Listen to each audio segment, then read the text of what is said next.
নাকি সে শিশু অমর হয়। আপনি কবেন এই ফলটা কি, এই ফলটা খাওয়ার উপায়টা কি? এই ফলটা কি ছুঁলে খাইতে হয়, না কাইটে খাইতে হয়, নাকি ধুইয়ে খাইতে হয়, নাকি সিদ্ধ করে খাইতে হয়, না পোয়া খাইতে হয়? এই ফলটা কি, কোন জায়গায় গেলে এই ফলের সন্ধান পাওয়া যাবে যে ফলটা খেয়ে আমরা নিজেরা অমর হব? বা আরেকটা কথা কয়, প্রথম স্টেজের বাইরে নজরানা তুমি কম দিবা না, এই নজরানা একটু বেশি বেশি দিবা। আপনি কইবেন এই যে নজরানা আপনার দেয়া হইল, গুরুরা যে নজরানা পায় আপনার মুখের কথা, এই নজরানাটা আসলে কি? এই নজরানাটা কোন সময় থেকে এই নজরানাটার উৎপত্তি হইল? নজরানাটা সর্বপ্রথম কে কাকে কোন সময় দিয়েছিল? আর যে নজরানাটা দিছিল এটা কি টাকা না ফল না ফুল না কি জিনিস? সেটা কোন জিনিস? সেই নজরানা দিয়ে তাকে ভক্তি করেছিল। আপনার কাছে আমার সন্দেহ করে জানার বিষয়। তাড়াতাড়ি এসে মুসা নবী আর খোয়া খিজিরের একটা গল্প করে নেই বাবা? হ্যাঁ, গল্পটা অনেক বড় গল্প, আপনার কাছে কোনো যাওয়ার দরকার নাই।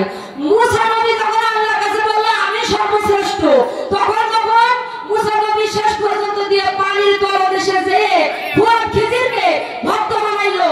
খোয়া খিজিরের কাছে ভক্ত হইলো। আপনার কাছে জানার বিষয়, খোয়া খিজিরের গুরুটাকে, খোয়া খিজিরের যে গুরু, এই তরিকাটা কোন তরিকা আমরা জানতে পাই। এখন অনেকে 4 তরিকার আমরা শুনতে পাই, এখন বর্তমান 4টা তরিকা।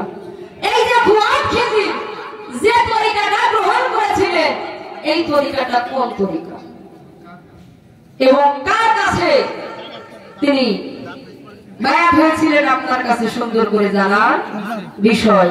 এবার একটি গান গাইব, ধরেন। কই ও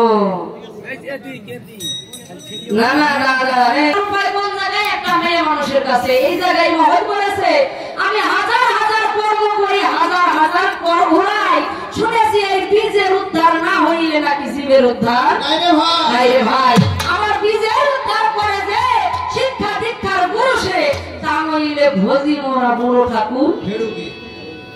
এত ভালো কাজ করে কোনো লাভ হবে না। কি করতে হবে? সর্বপ্রথম প্রত্যেকটা ভালো কাজের আগে আমার বীজের উদ্ধারটা করতে হবে। বীজের উদ্ধারটা যদি আমি করতে পারি, তাইলে নাকি আমার এই জীবের উদ্ধার হয়ে যাবে। আপনি বলেছেন এই জায়গায় কর্ম করো, এই জায়গায় তোমার বাঁচার উপায়, এই জায়গায় দাঁড়িয়ে আপনার কাছে একটা গান আপনি একটু সুন্দর করে মীমাংসা দেবেন। ধরেন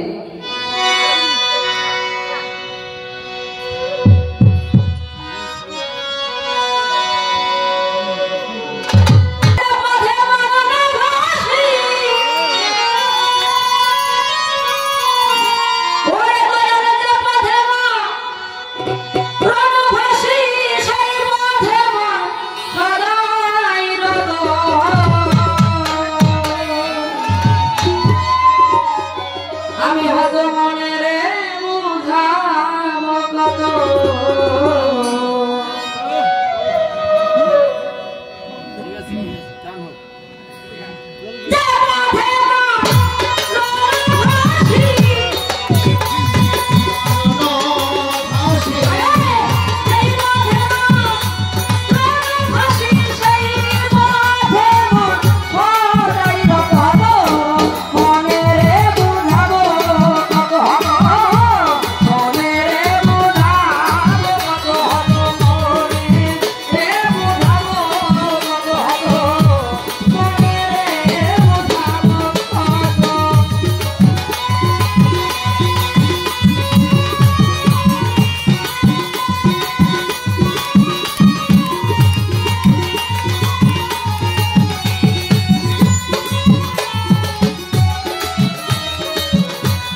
আমি দয়া বসে বিলালো দিদি শিরান সাগর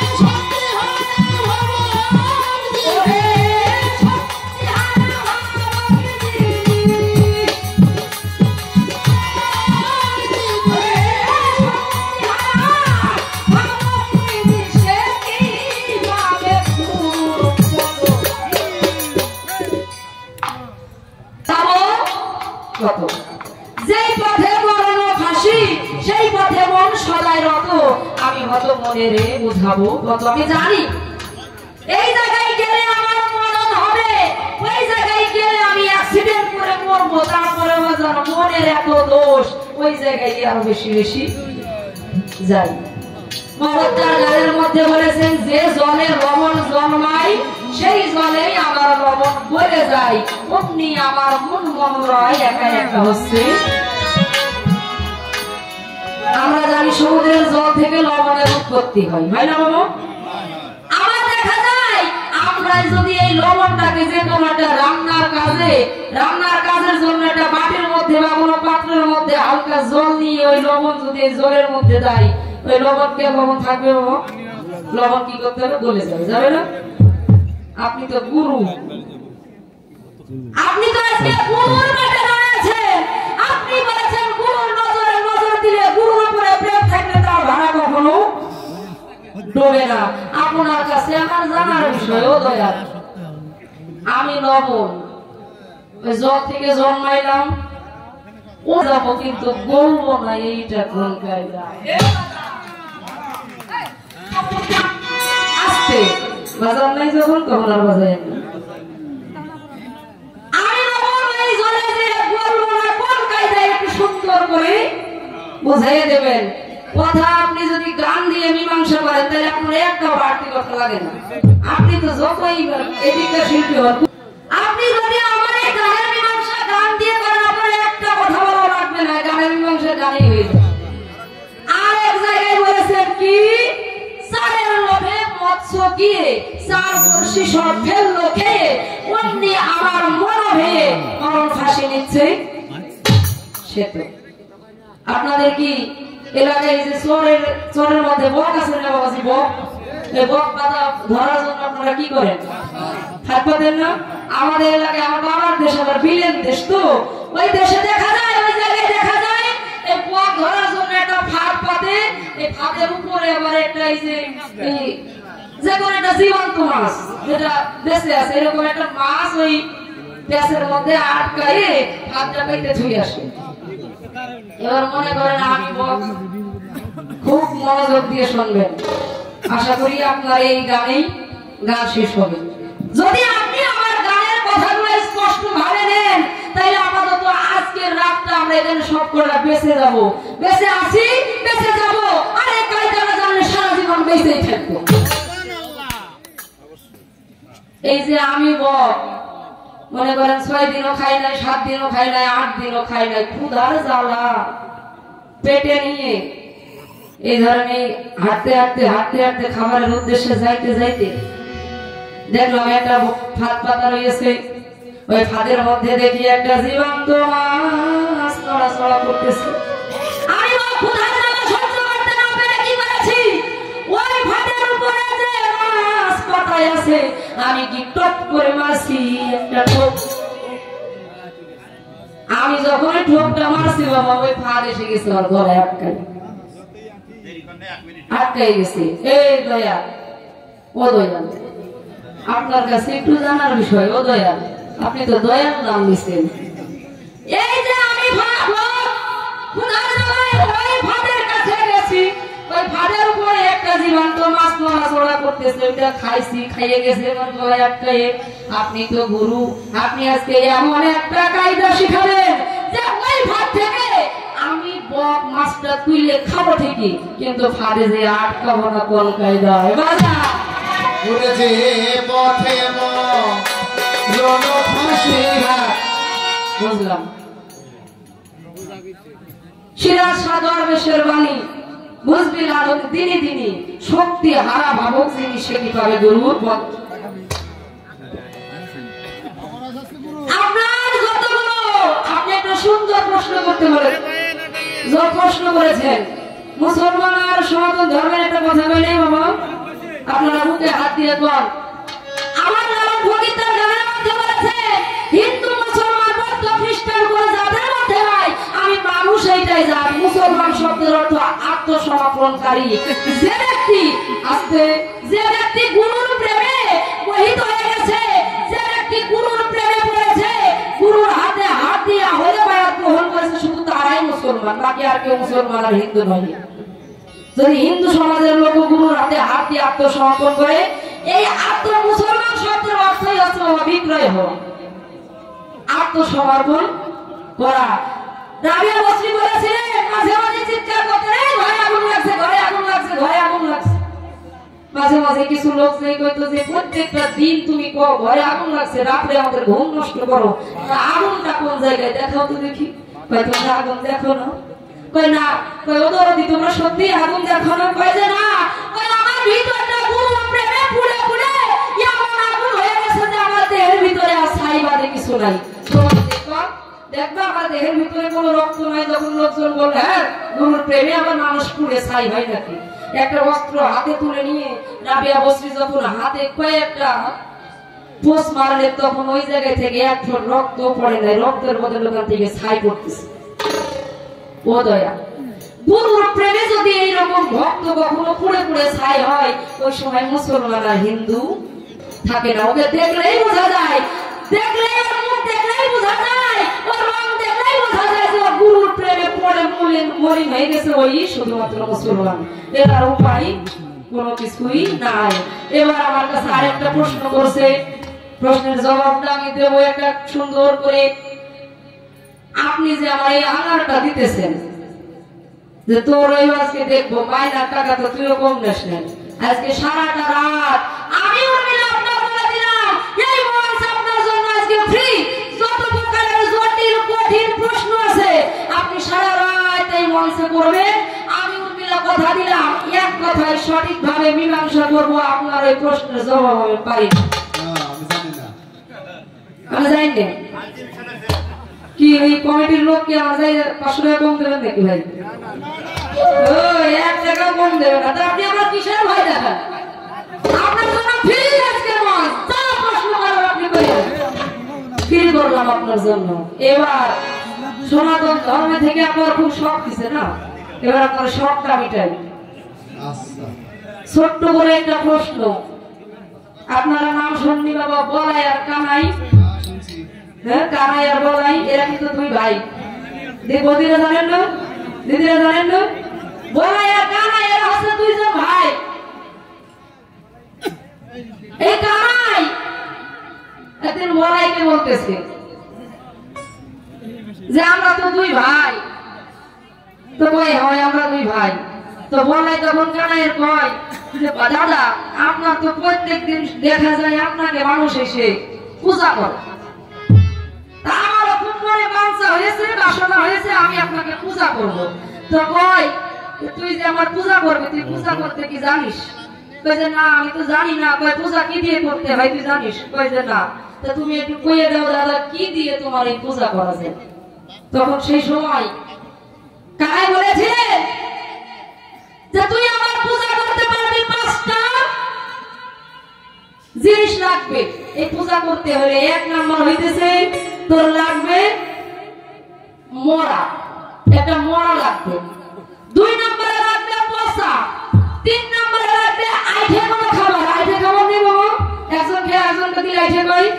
তাহলে 1 নম্বরে মরা, 2 নম্বরে কই পচা, 3 নম্বরে কই আইঠে, 4 নম্বরে বাসি খাবার। আর 5 নম্বর যে জিনিসটা লাগবে সেটা হচ্ছে বমি। মানুষ করে না? এই 5টা জিনিস যদি তুই আমার দিতে পারিস, এই 5টা জিনিস দিয়ে আমার পূজা করতে হয়। আপনার কাছে আমার জানার বিষয়, মানুষের বাড়ি বেড়াইতে গেলে বিরিয়ানি, পোলাও, কত খাসির গরুর গোশ, কত রকমের সুস্বাদু খাবার, কত রকমের ফল সামগ্রী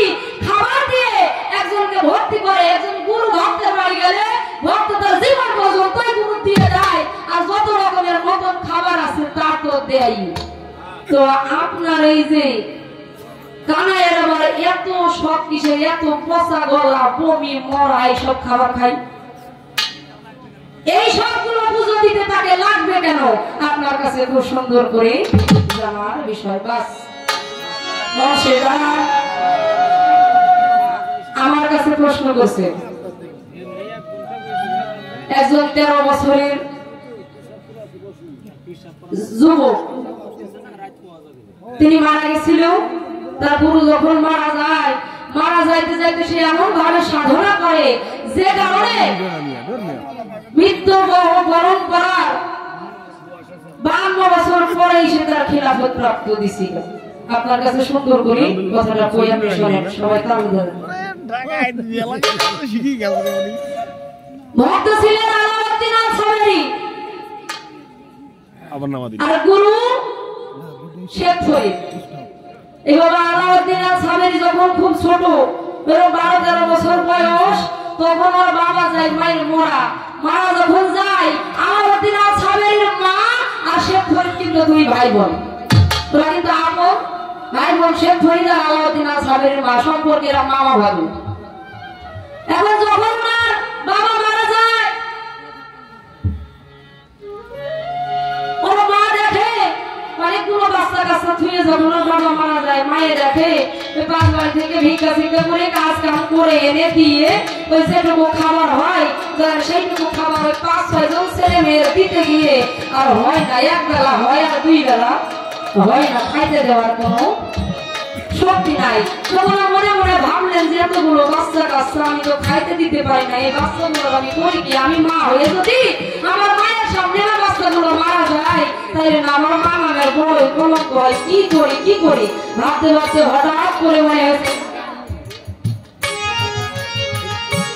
মায়ের মনে হয়েছে আমার একজন ভাই আছে শেখ ফরিদ, ওর দরবারে শুনেছি প্রত্যেকদিন নাকি হাজার মানুষ, এমনকি হাজার কুকুর শিয়াল তার দরবারে খায়, খাবারের বলে দরবারে কোনো অভাব নাই। তা আমার নিজামুদ্দিন আউলিয়া, আমার আলাউদ্দিন আল সাবেরি খুব গুরু প্রেমের প্রেমী, আলাউদ্দিনকে নিয়ে যে যদি আমার ভাইয়ের কাছে রাখি, আপাতত না খেয়ে মরবে না, খাইতে পাবে 2 বেলা।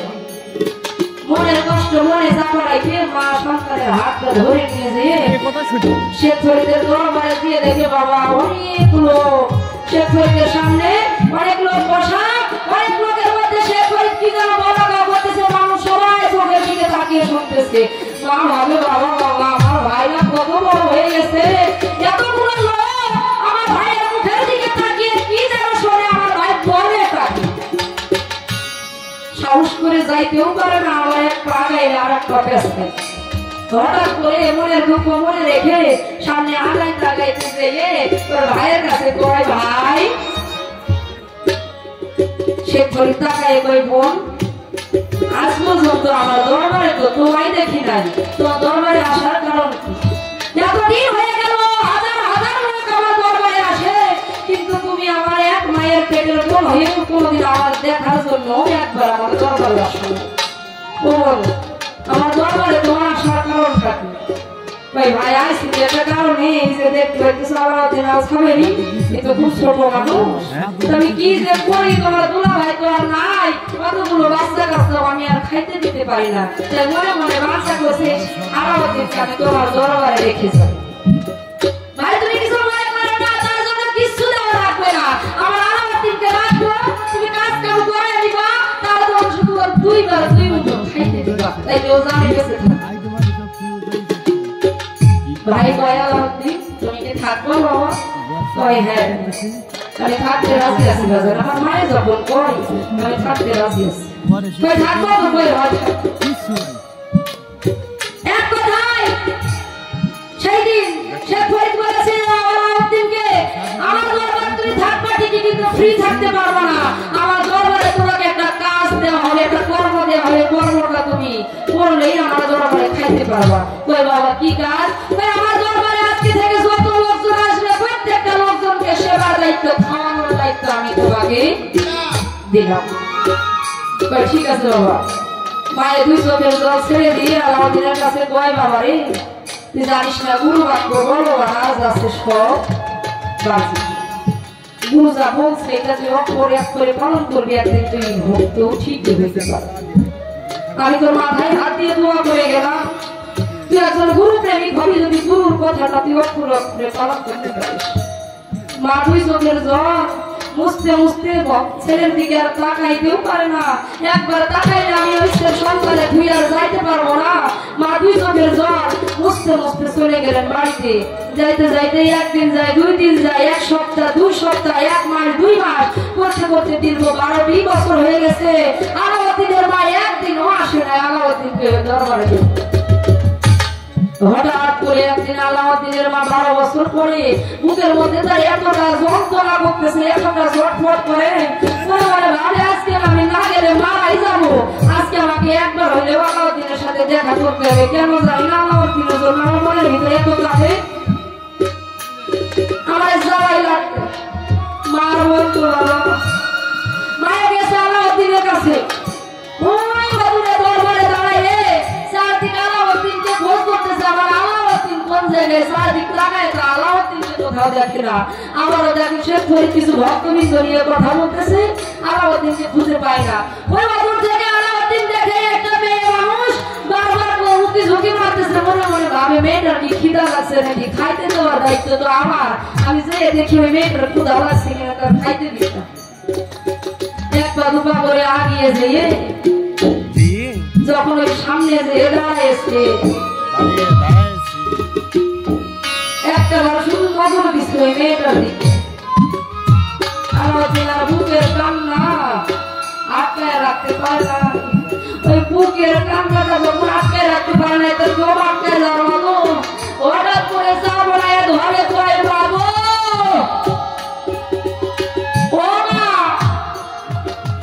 আমি মনে করতেছি তুমি খাই যাইছো কোন মহিলা দিতে, এখন দেখি না এই আমার সে গল্পটা বুকের মধ্যে ধরে আটকায় দিয়ে তুমি এত এই ভাষা হয়ে গেছো দীর্ঘ 12টি বছর, আমার একবার দেখতে আসার কথা তোমার মনে পড়ে না? বাবু আমি তোমার পর হয়ে গেছি, আমি আর তোমার আপন সন্তান না, যার কারণে তুমি একটা বার আমাকে দেখতে আসার কথা ভাবো না। তুমি না বড়ই পাশা হয়ে গেছো।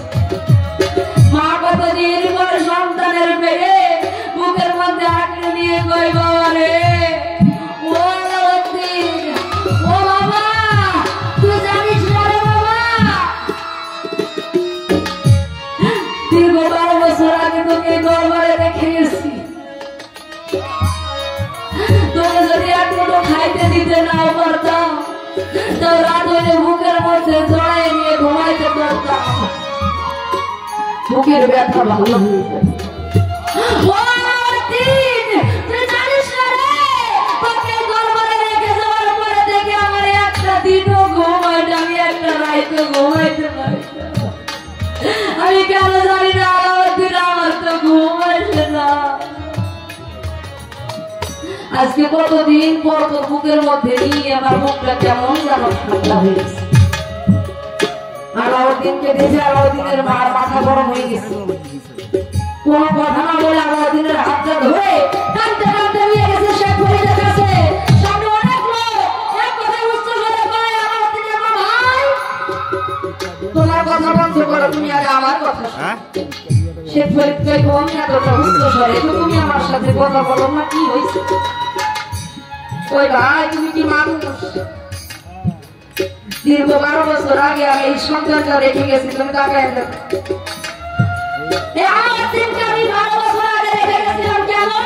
আমি 2 বেলা খাইতে দিতে পারি না, যার কারণে ওদের বেঁচে থাকে 2 বেলা খাইতে পারে, তাই তোমার দরবারে রেখে গেছিলাম। ও ভাই তুমি কি একটা বারের জন্য ওর দিকে তাকায় দেখো না? তোমার খাবারের কি দরবারে এতই অভাব যে তুমি আমার সন্তানটাকে একবার খাইতেও দিতে পারো না?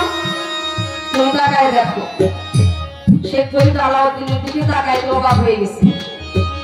কি রে মায়া তো ঠিকই করে, মায়া কই আমি দীর্ঘ 12 বছর আগে আমার আলাউদ্দিনকে আমি যে অবস্থায় রেখে গেছি সেই অবস্থাটা দূরের কথা, তার থেকে এখন 10 গুণ শরীর খারাপ হয়ে গেছে। ও ভাই শুনেছি তোমার দরবারে না প্রত্যেকদিন কত কুকুর শিয়াল খায়, আমার আলাউদ্দিনের জন্য কি এক মট খাবারও তোমার দরবারে জোটে নাই? সে গরিব ভাই আলাদিন সত্য কথা বলো বাবা। ঠিক আছে ভাই আমার দরবারে কি খাবার নাই? ওই বাবা শত শত কুকুর শিয়াল তোমার দরবারে। বাবা যদি দরবারে শত শত কুকুর শিয়াল খাই তোমার শরীরের এই অবস্থা কেন? তুমি কি আমার দরবারে খাইতে পারো না? তোমার দরবারে তো খাবারের কোনো অভাব নাই, কিন্তু তোমার দরবারে দীর্ঘ 12 বছর আমি কোনোদিন ভাত খাই নাই।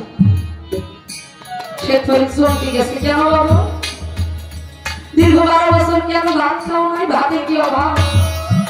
ওই না বাবা ভাতের কোনো অভাব নাই, খাও না কেন? ওই বাবা আমার মা বলেছিলেন গুরুবার তো ভগবান আর যা আছে সব বাহ্যিক জ্ঞান। এই কথাটা মাথায় রেখে তুমি আমায় বলেছিলে আমার দিন রে আজকে থেকে দরবারে যত লোক আসবে প্রত্যেকটা লোককে খাওয়ানোর দায়িত্বটা তোর। আমি নিজে হাতে তাদেরকে খাওয়াইছি। ও বাজার তুমি একবার মনের হলেও কখনো কও নাই ও আলাউদ্দিন রে প্রত্যেকটা লোককে খাইতে দেওয়ার পাশাপাশি তুইও একমাত্র খাইয়েছি।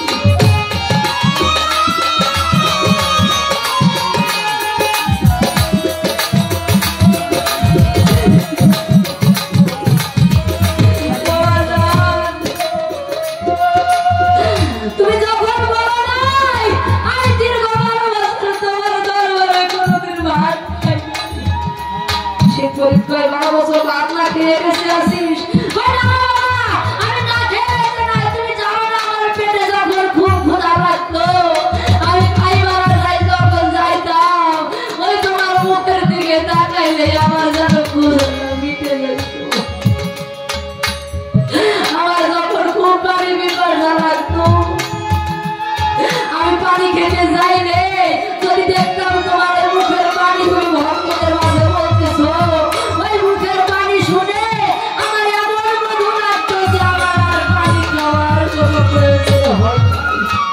তাই বাবা তোমার কাছে বলে যাই আমি সবকিছু ছেড়ে থাকতে পারবো, কিন্তু তোমায় পারলে আমার থাকার উপায় নাই। তাই আমি আগে থেকেই তোমার কাছে একটা জিনিস চেয়ে যাই।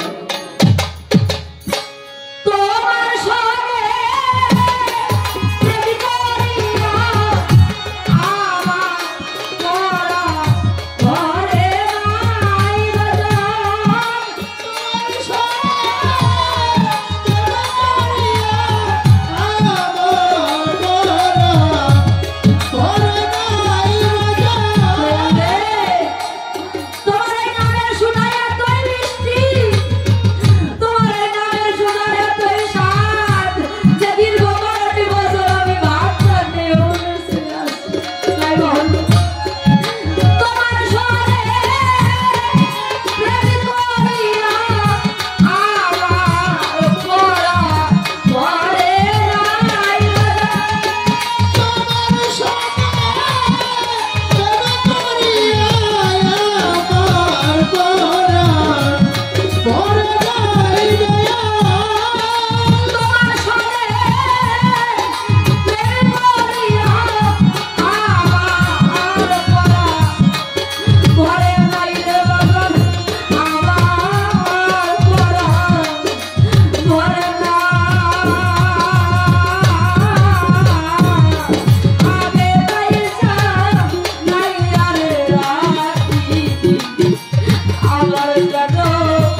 দুধের বাণী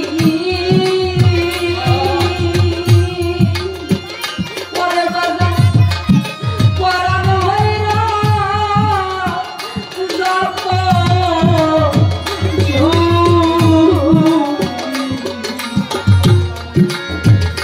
এরা এতে সারে ওই সুরধ্বনিটা অন্য কোথাও না